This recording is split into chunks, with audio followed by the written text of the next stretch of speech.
Thank you very much for joining me today, Mike. I've seen you talk a couple of times, and that's what kind of inspired me to ask you to come along and have a chat with us.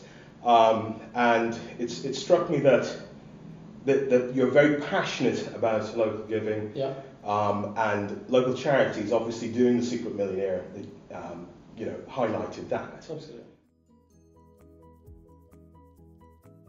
To me, if we can bring what's good about Peterborough together, and we can work with local businesses, local people to deal with some of those issues by getting involved in creating awareness of the charities and good causes which are helping the problems, give support to them and raise cash for them, then it becomes an even better place. So, and that's kind of where I am at the moment. From the programme, it made me realise that with family being so important, that actually it was easy to say it was important because I was providing well for them, but I weren't there. I was rushing around everywhere. So I wanted to be home more, and I wanted to give back more. And we all think we can go back if we've had that kind of upbringing, but it's a very different experience in it when you are living 8 days on 68 quid, and you suddenly realise, I forgot my shaving foam when I went in the house, and you think, I'll go and buy some. Suddenly you think, Christ, that's half my daily allowance. I think people think it's easy to live on the dole, it's easy to live on benefits. If they really experienced it, it's very different reality. And so going back, it just brought those things home. And I suppose I thought, I've reached a point where financially I don't need to work anymore, so I'm not going to sit at home and watch Australian soaps. That isn't who I am. Once it was announced that my programme was going to go out, a previous Secret Millionaire contacted me, Marcel Spellin. She founded Local Giving.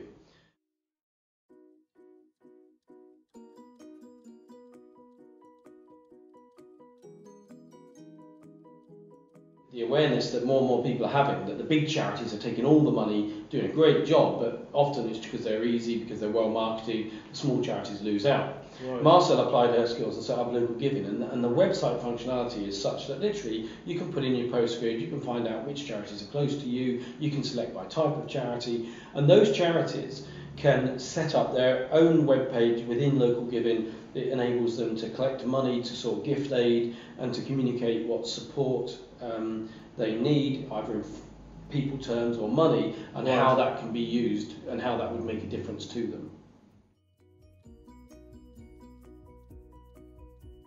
You also talked about match funding as well, because it's a great opportunity, from what you were saying, to multiply the money that a charity would get through several match fundings that are out there. Yeah, so I mean, in effect, one of the things that I like about Local Giving is it raises the awareness, support and funds for charities, and the capability behind that. Yeah.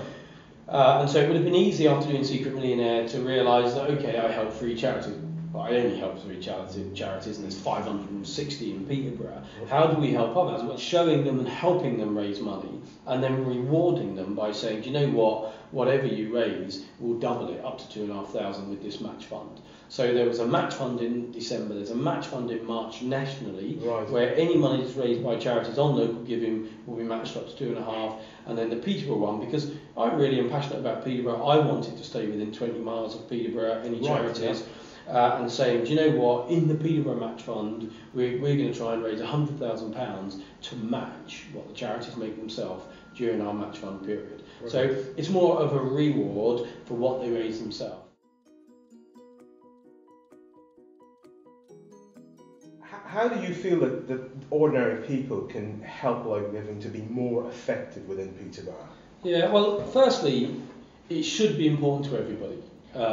If you're privileged enough to have earned a lot of money or inherited a lot of money or something, I think you kind of owe it to your community and to the economy that fed you that to give something back. Brilliant, if you're at the absolute bottom end of that, you're probably aware of the need for that support. And everywhere in between, people know people who have suffered from, say, cancer or terrible illnesses or disabilities or misfortune and so on. And one of the other thing that we became aware of from the homeless side is most of us are only 2 or 3 steps away from that ourselves. We think of it as someone else.